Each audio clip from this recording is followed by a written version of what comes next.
Bonjour et bienvenue dans ce nouveau tutoriel dans lequel nous allons tout de suite créer une application de login.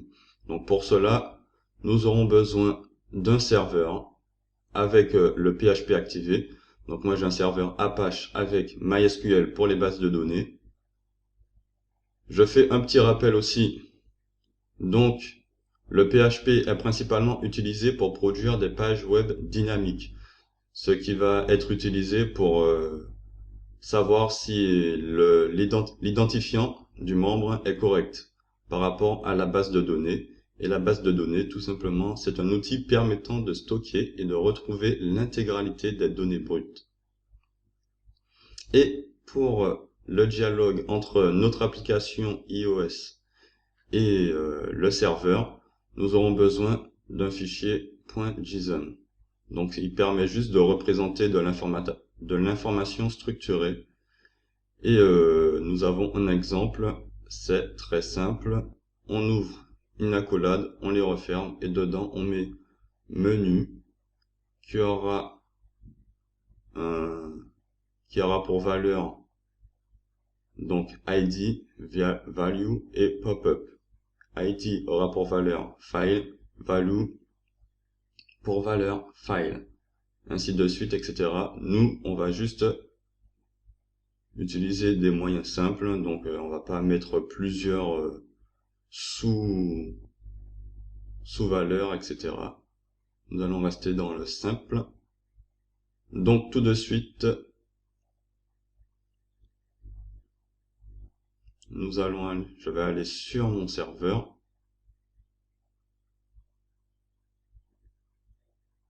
Donc là, et maintenant nous allons aussi aller, je vais plus surtout aller dans ma base de données. Donc là, on voit sur la page d'accueil de mon serveur en local.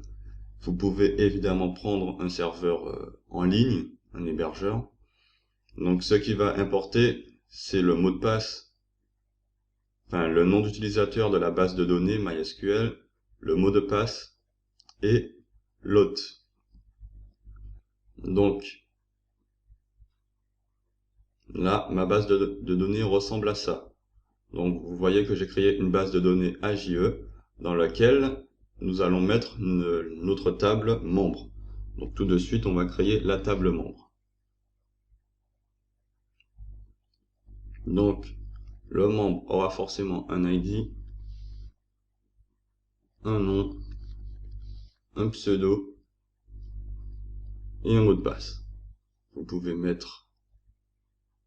pouvez ajouter des valeurs, vous verrez que ce sera très facile. Vous pourrez les prendre aussi via l'application iOS. Donc pas de souci. Là, on va mettre un type varchar, ID 3, nom, on va mettre allez, un nom de 30 caractères, un pseudo de 11 maximum et un mot de passe de 20 caractères maximum. Et voilà. Donc maintenant on a notre base de données et on va tout de suite insérer des nouveaux membres. Donc là, comme j'ai mis de l'autocomplétion pour l'ID, on va laisser nul et là on va mettre Arthur Janssen comme mot de passe à AZZ. Là on va créer un autre, allez, on va l'appeler Jacques. Comme mot de passe JJAK, histoire de ne pas faire pareil. 1, 2, 3, 4, 5, 6 pour le mot de passe. Donc si vous ne savez pas créer de base de données, que ça vous paraît assez flou et tout, je vous invite à regarder les tutoriels. Maintenant là, vous voyez que j'ai deux membres dans ma base de données. Donc là, c'est de façon très simple. Vous pouvez ajouter des données, le mot de passe, enfin les mails, etc. Donc pour ce, nous allons rester assez simplistes.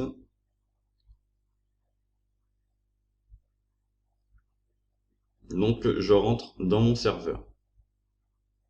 Vous voyez que là, la page qui est affichée là, c'est cette page. Donc voilà celle-là.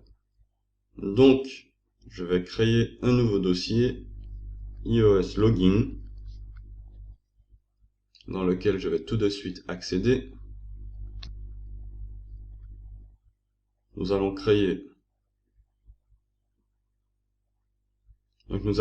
avec un éditeur de texte simple index.html pour simuler notre iPhone, pour tester si notre fichier fonctionne. Ce sera beaucoup plus pratique de tester directement depuis Internet, et un autre fichier login.php. Donc, dans le index.html, on va simplement faire un form avec 3 inputs.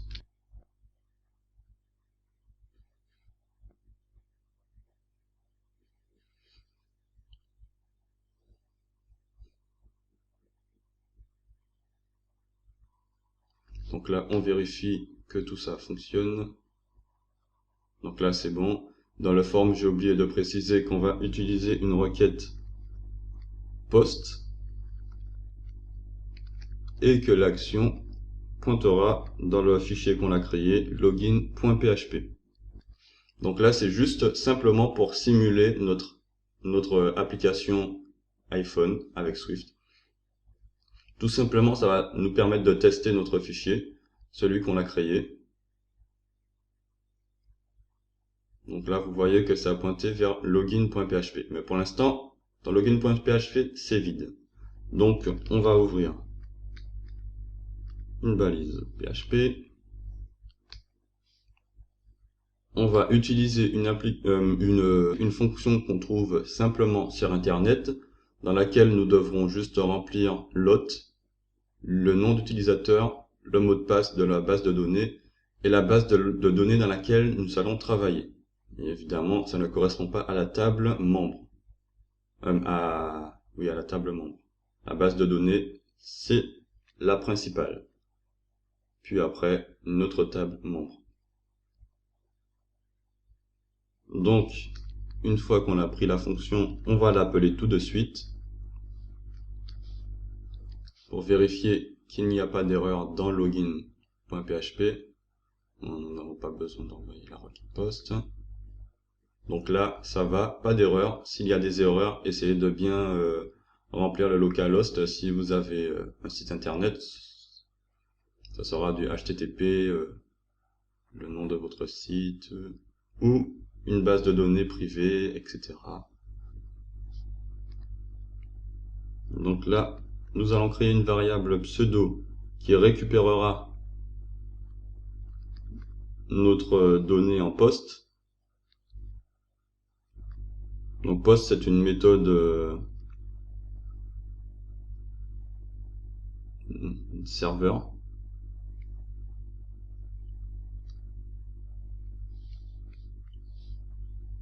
Donc là, mot de passe et pseudo.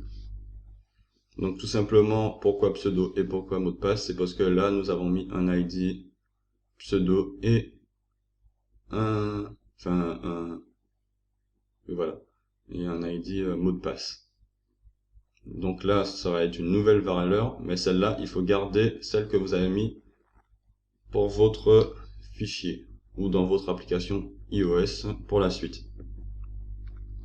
Donc là, simplement, on va faire un test pour voir que tout fonctionne. On va envoyer la requête post. On a dit qu'on va afficher que le pseudo. Donc là, c'est bon, on a notre pseudo affiché. Donc, ce qui veut dire que la requête post fonctionne. Et maintenant, nous allons aller prendre les données de notre table membre. Donc, on va utiliser un script déjà fait. Et nous allons dire, on va sélectionner l'ID et le nom qui correspond à ceci, l'ID et le nom de notre base de données, de notre table membre. Faut pas confondre base de données et table. Avec pour pseudo comme celui qu'on a défini dans notre variable. Donc nous, notre variable c'est pseudo, et mot de passe qui est comme notre variable mot de passe.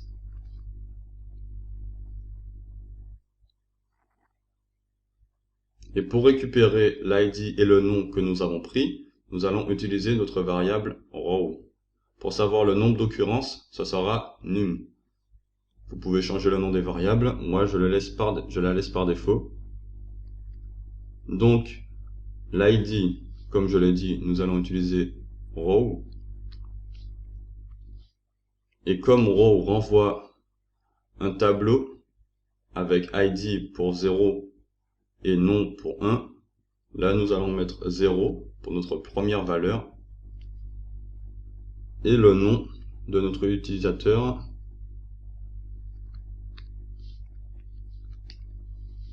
donc A1. On va faire un test echo non, on regarde que tout fonctionne. Donc là on renvoie la donnée. Évidemment j'ai mis des faux identifiants donc ça n'avait pas fonctionné.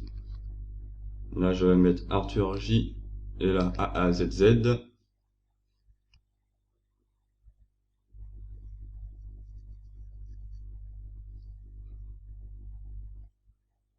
Excusez-moi, là j'ai oublié de mettre from.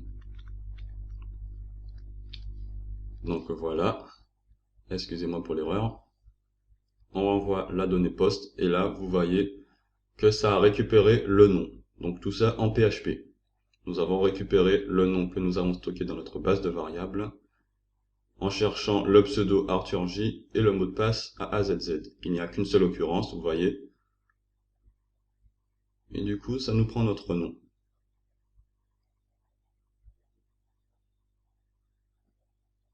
Donc maintenant, nous allons faire une petite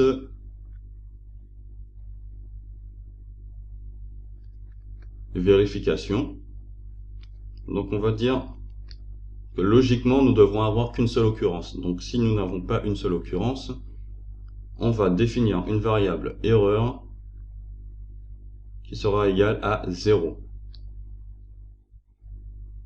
Et si au contraire, nous avons bien 1 qui retourne, on va laisser la variable erreur à 1. Donc ce qui va nous aider pour l'application de login. Donc, comme je l'ai dit, je vais plus mettre ça. Comme je l'ai dit, nous allons mettre nos données à la forme d'un fichier .json. Donc on va déjà voir un peu ce que ça donne. Donc voilà, un fichier JSON. Comme je le rappelle, on ouvre une accolade et on la ferme obligatoirement. Et là-dedans, on met nos valeurs avec le nom de nos valeurs. Donc là, erreur aura comme valeur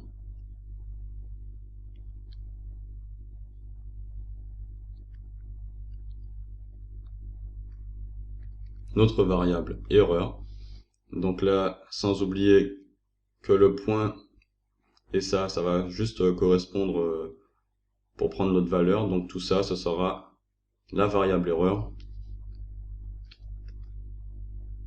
Une autre valeur non.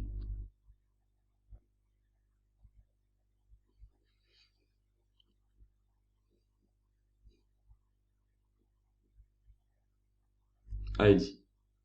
Donc là, on est bon.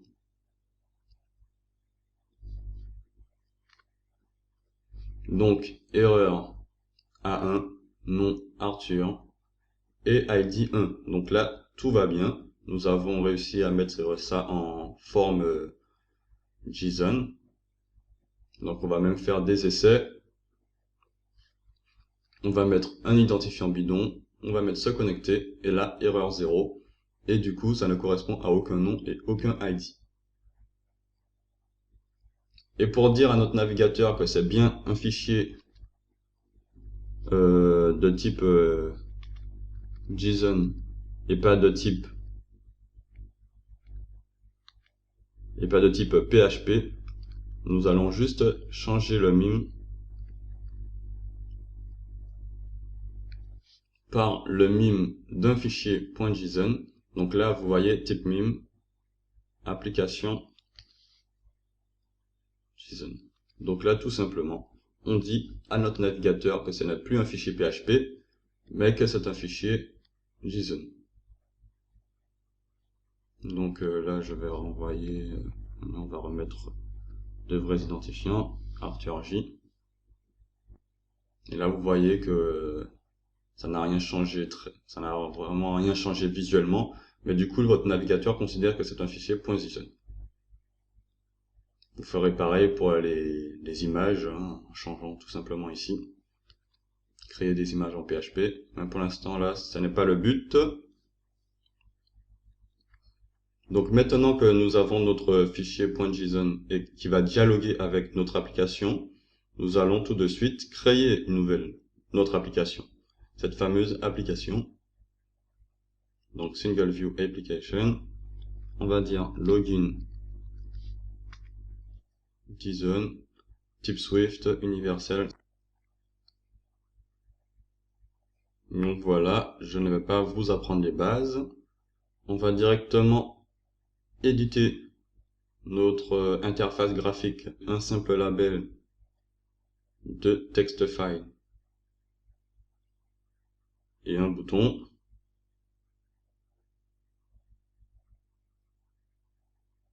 On va centrer tout ça. Donc là, c'est bon. On regarde. Donc pour l'instant, tout fonctionne. Pas de souci. On va même keyboard toggle. Comme ça, on voit bien notre qui apparaît. Donc maintenant, nous allons tout de suite commencer dans les codes.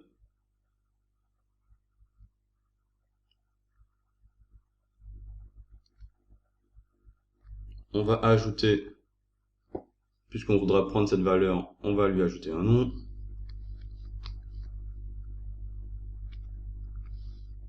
Mon champ.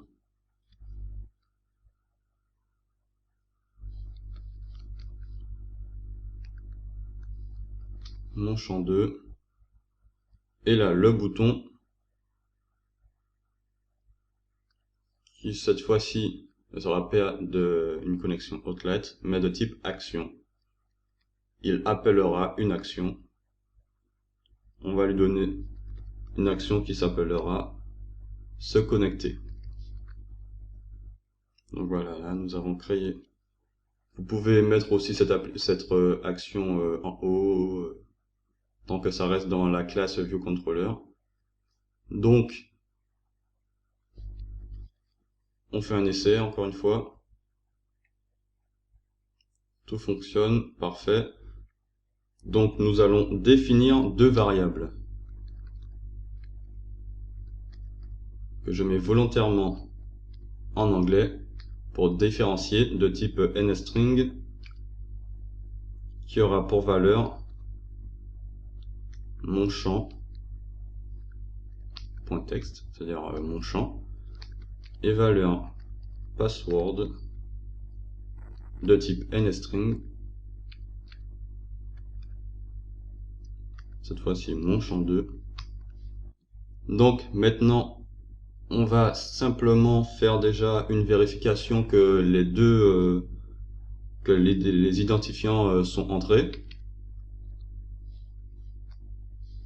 Donc voilà, là nous allons mettre username est égal à la valeur de la string, eh ben rien, c'est-à-dire une valeur nulle. Password, pareil. Donc là, si username est nul ou password est nul, on va mettre ça.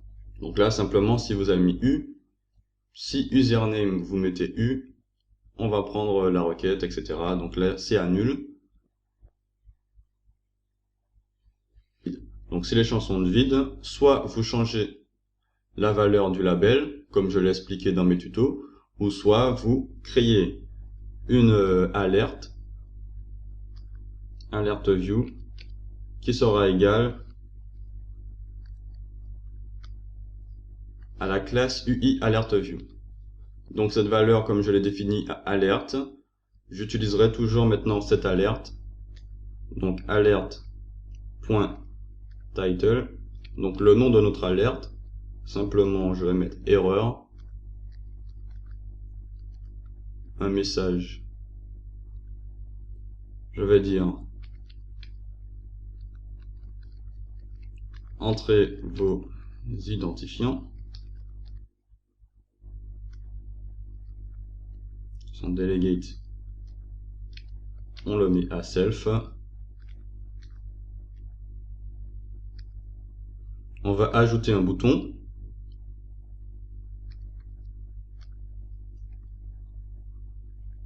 Avec simplement OK dedans.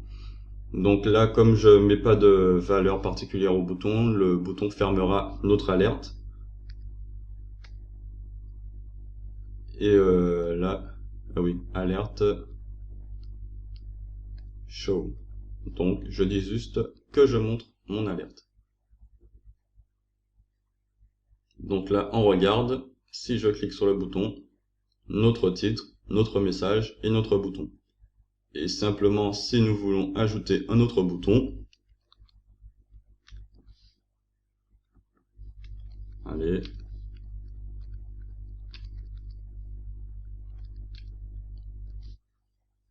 histoire de, donc voilà. Vous pouvez mettre autant de boutons que vous voulez, je pense.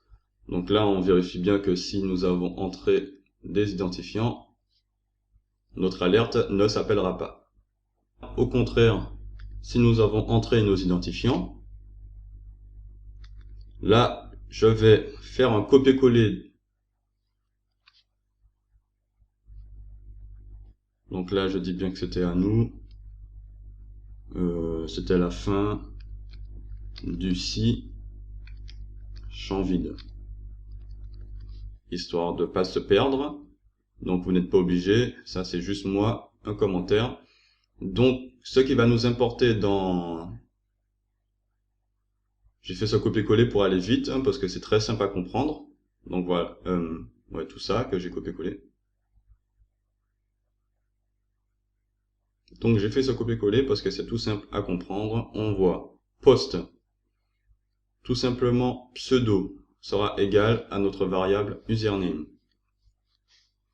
Et mot de passe qui sera égal à notre variable password.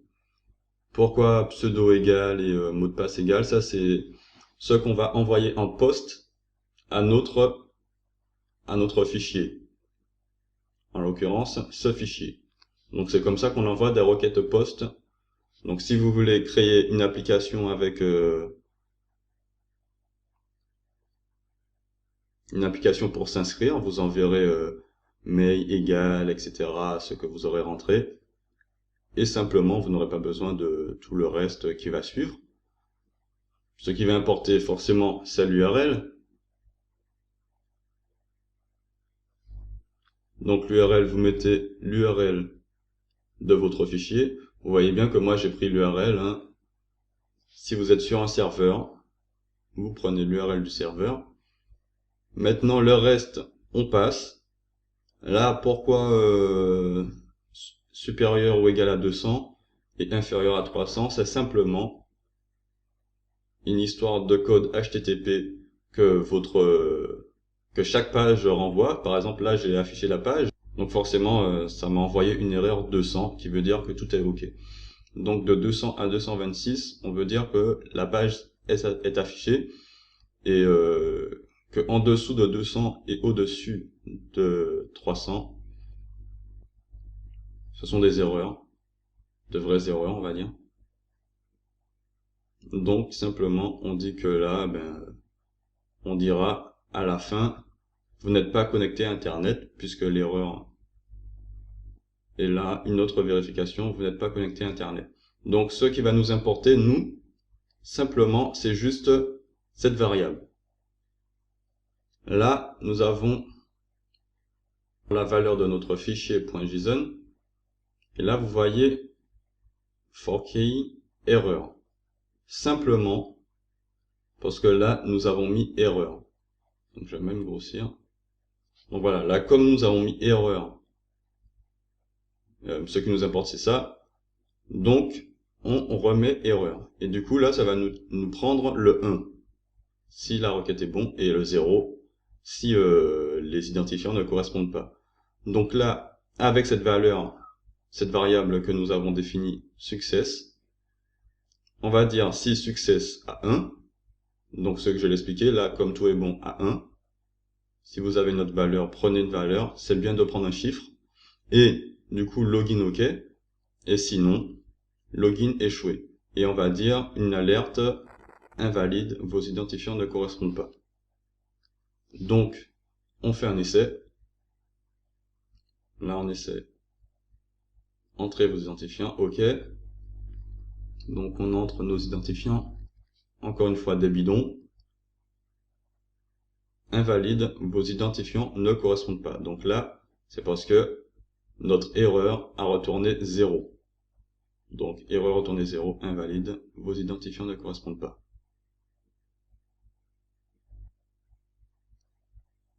Et si nous mettons les bons identifiants,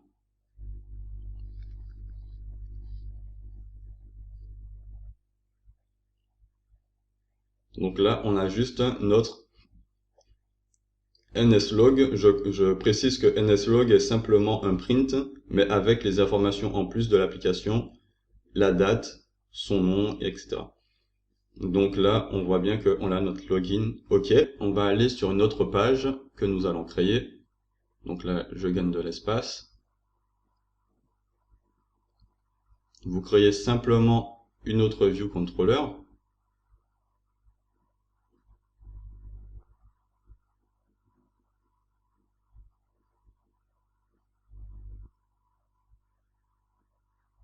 Vous lui ajoutez même une classe, ce qui serait très pratique. Donc, new file, Swift,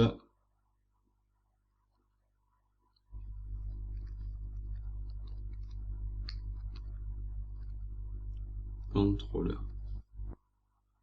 Donc, prenez bien le nom du fichier, vous faites create, créer. On change import fondation, on n'a pas besoin, donc on va juste dire UI kit. Après, on va créer notre classe du nom du fichier qu'on a créé, de type UI view controller, c'est pour une UI view controller. Et là, on va récupérer un peu le code par défaut.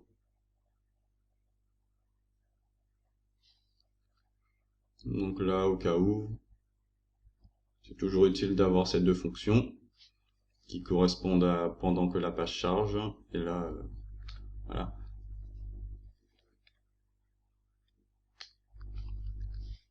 Donc, dans notre main storyboard, simplement, je précise que je peux faire des sessions en live hein, si vous êtes un peu perdu. Ne vous inquiétez pas, soit vous mettez un commentaire, soit vous me demandez de faire un live.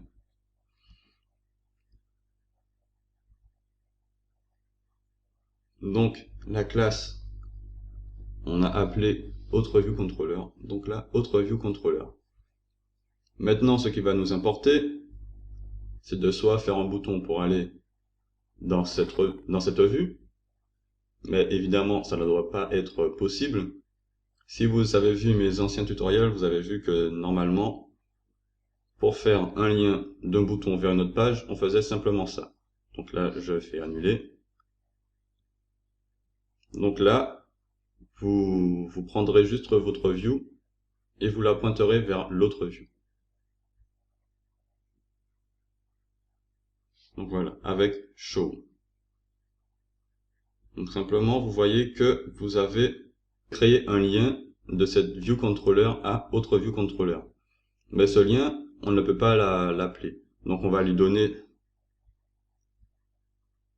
donc voilà, je précise ici, show attribute, on va lui donner un identifiant. Et cet identifiant, vous mettez un peu ce que vous voulez. J'ai pas trouvé de nom particulier, donc allez, j'ai mis R. Donc, dans le code, R va correspondre à cette flèche. Il va dire de la view controller, on va passer à autre view controller. Donc, on retourne dans le code. On n'a plus besoin de ça. Donc, dans le code de notre view controller, donc là, on va dire self.perform, voilà, avec l'identifiant. Quel identifiant? Eh ben, nous, on l'a appelé R. Et sender, on va laisser self.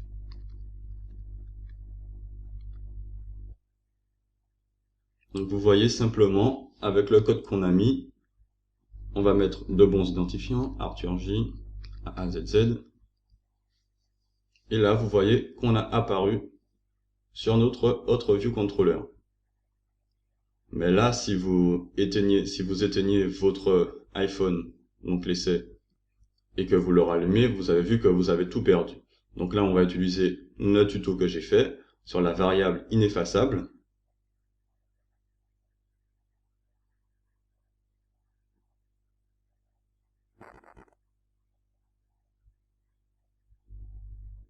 Que je vais tout de suite appeler là.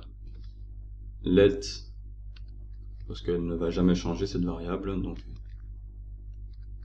ma variable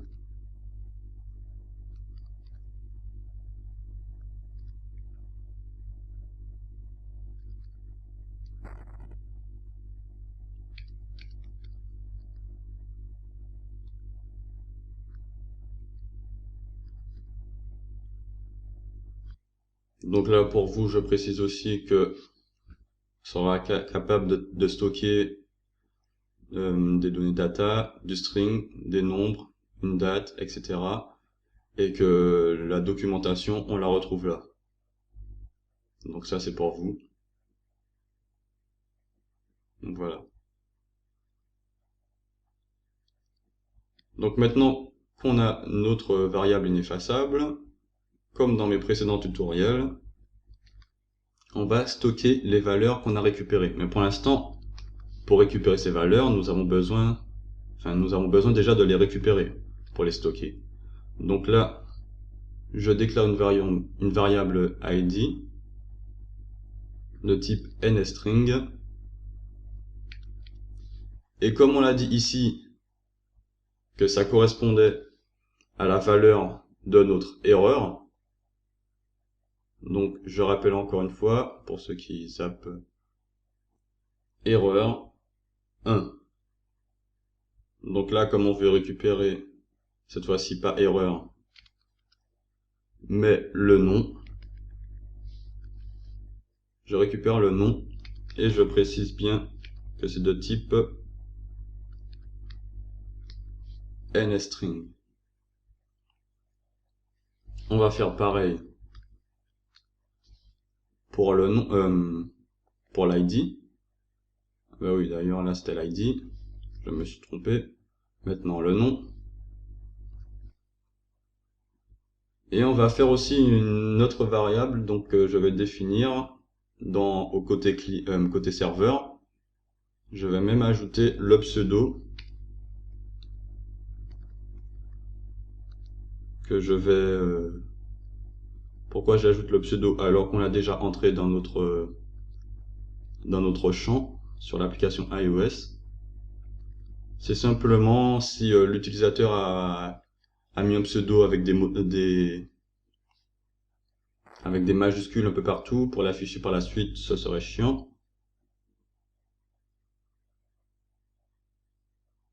Donc simplement en PHP, j'utilise une fonction toute simple qui va tout simplement mettre toutes les majuscules en minuscules. Donc là, on aura un pseudo tout en minuscules pour éviter d'avoir n'importe quoi d'affiché dans notre application par la suite.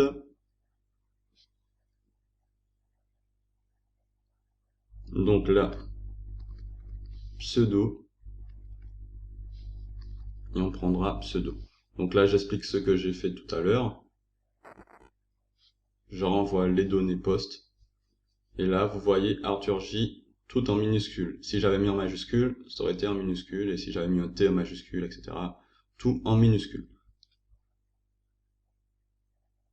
Donc maintenant qu'on a récupéré nos données, on va pas les afficher, ça serait totalement inutile.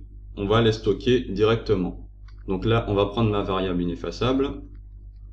On refait comme dans mes tutoriels. Là, ça va prendre... on va commencer par l'id quand même. Donc on va prendre notre variable id et on va dire que c'est pour la clé qu'on va appeler id. Là, je me suis trompé, c'est pas cette boule, cette object.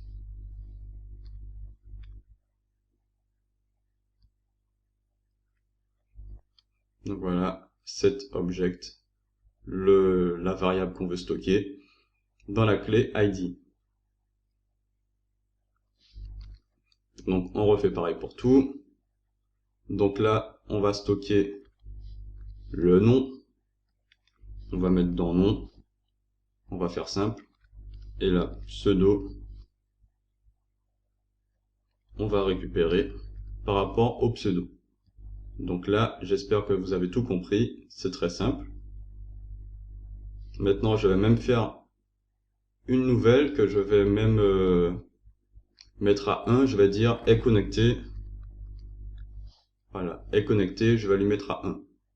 Donc ça va nous être utile pour savoir si le membre est déjà connecté ou pas. Et là, on n'oublie pas la synchronisation. Donc là, puisque j'ai mis est connecté à 1, ce qui veut dire que si la variable echo sera à 1, on va dire que c'est connecté. Donc, pendant le chargement, donc là, je précise bien que c'est pendant le chargement. Donc, on va dire, déjà, on va récupérer cette variable.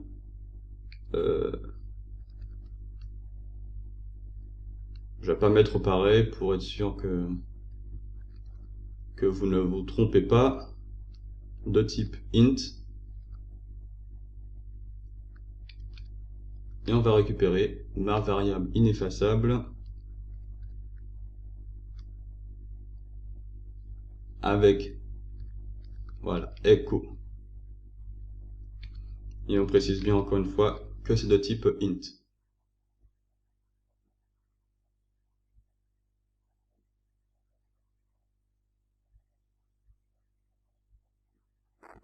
Bon, ben voilà, c'était une fausse erreur. Donc, juste, on met if, du coup. Alors, logué est égal à 1. Donc là, voilà, je fais comme ça. Donc, si on est connecté à l'ouverture de l'application,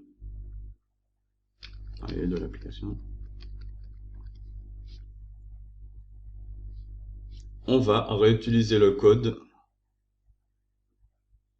Donc simplement, là, vous voyez, c'était le code qui nous permettait de changer de page. Donc, si on est connecté, directement, on va aller sur cette page Autre View Controller. Et du coup, nous aurons déjà toutes nos informations dans ID, nom, pseudo.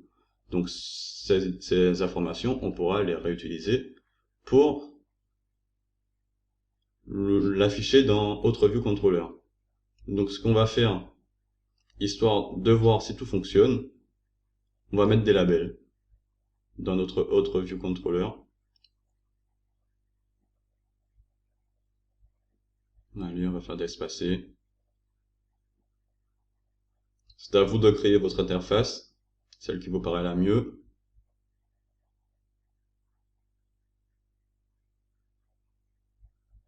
Donc là,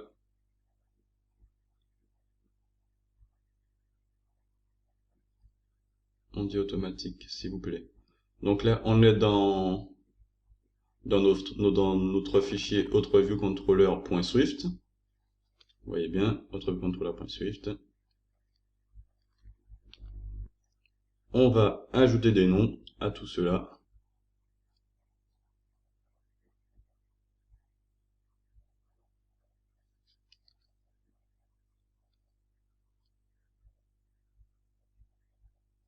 Donc, on reprend cette fameuse variable ineffaçable. Je reprends tout.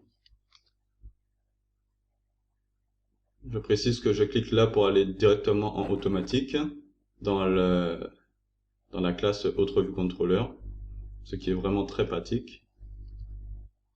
Donc là, maintenant que j'ai ma variable ineffaçable de définie, je peux reprendre les clés très facilement. Self. Encore une fois, je vous invite à regarder les tutoriels si vous ne savez pas ce que je fais. Donc point texte sera égal à ma variable ineffaçable avec la clé. Donc on avait défini une clé ID, si je me souviens bien.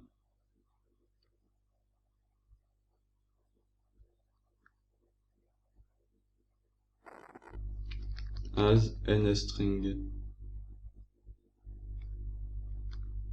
Voilà.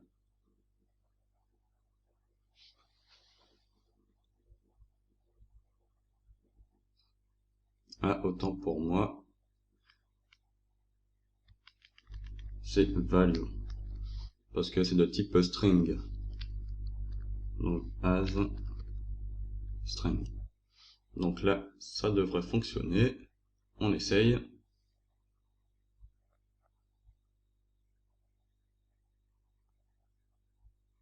Ah, là, on voit qu'on arrive sur... on n'a pas réussi à... Je crois que c'est là. J'avais mis un O majuscule. Je vérifie bien dans mon code login. OK. J'avais mis echo avec un O majuscule. Donc c'est pour ça. Donc là, on va vérifier. Donc on voit bien que c'est sensible à la casse. OK.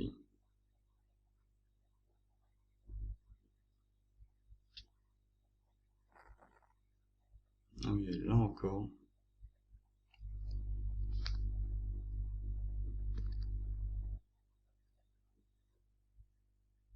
Ah oui, là aussi, c'est pas pendant le chargement de la vue, mais ça doit se faire après le chargement de la vue. C'est juste après le chargement de la vue qu'on peut envoyer notre code qui change la vue, qui va changer ce fameux code.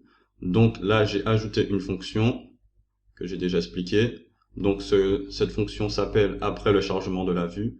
Donc on va juste faire un copier-coller. On ne va pas mettre à charger pendant que la vue se charge, mais après que la vue soit chargée. Donc là, il ne devrait pas avoir de problème.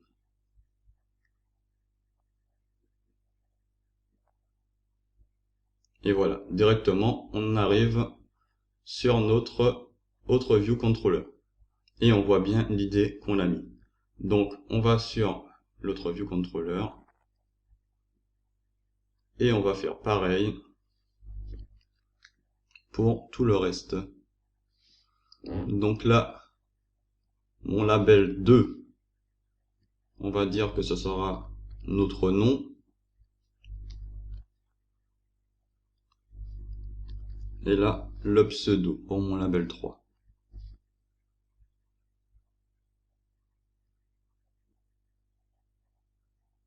Ah, là, j'avais fait une faute. Donc c'est du coup mob label 3, bon, c'est pas grave. Et le 4, mais en fait, j'ai pas de 4. Donc ce qu'on va faire, c'est qu'on va le supprimer. On vérifie aussi bien que c'était supprimé là, c'est bon. Donc maintenant que nous sommes connectés, on arrive directement sur cette page. Donc là, tout fonctionne bien, Arthur Janssen, Arthur J. Et maintenant, on va même ajouter un bouton pour dire qu'on veut se déconnecter. Ce serait quand même assez bien, parce que là, on aura beau faire tout ce qu'on veut, nos valeurs resteront. Donc,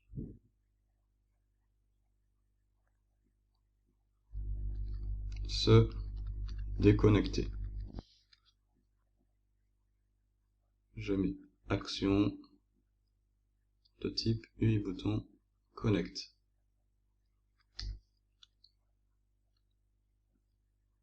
Pour tout supprimer, c'est simple, ns user code, et on ajoute le code qui nous permet. Donc là, je fais un copier-coller exprès pour bien voir que on n'invente pas de nouveau code. Donc voilà. Et cette fois-ci, ce sera pas vers R, mais on va simplement créer encore une fois CTRL, on laisse appuyer, on déplace show. Et du coup, celui-là, on va l'appeler R2. Allez, j'ai pas d'imagination. Donc maintenant, là, ça sera R2. Donc, on vérifie. Vous voyez que c'est assez simple, hein, pour les boutons, les actions et tout. Donc là, je suis connecté. Et là, donc là, on voit que je reste connecté. Donc j'ai juste oublié de mettre un code, copier-coller. Voilà, donc avec ça,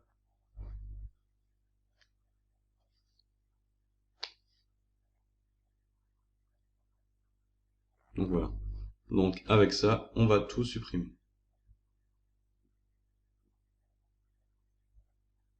Et là, on vérifie. Et voilà, on est déconnecté. Donc on aura beau redémarrer l'iPhone, on voit bien que voilà. Après aussi, pour un plus, là, vous pouvez mettre le mot de passe en sécurité, pour ne pas avoir le mot de passe, ce que tout le monde fait, logiquement. Et aussi, vous pouvez changer la transition directement depuis le storyboard. Vous voyez, on peut changer la présentation si on est en full string, quoi que ce soit, et là, changer la transition.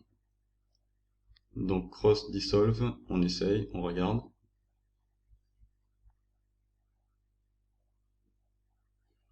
On met nos identifiants.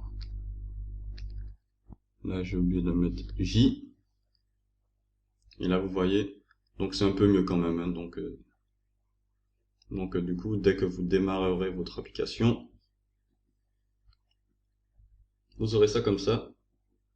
Et donc, c'est la fin du tutoriel. J'espère que j'ai bien expliqué et que si vous avez des questions, vous me les poserez directement sur mon site internet ou sur YouTube ou ce que vous voulez.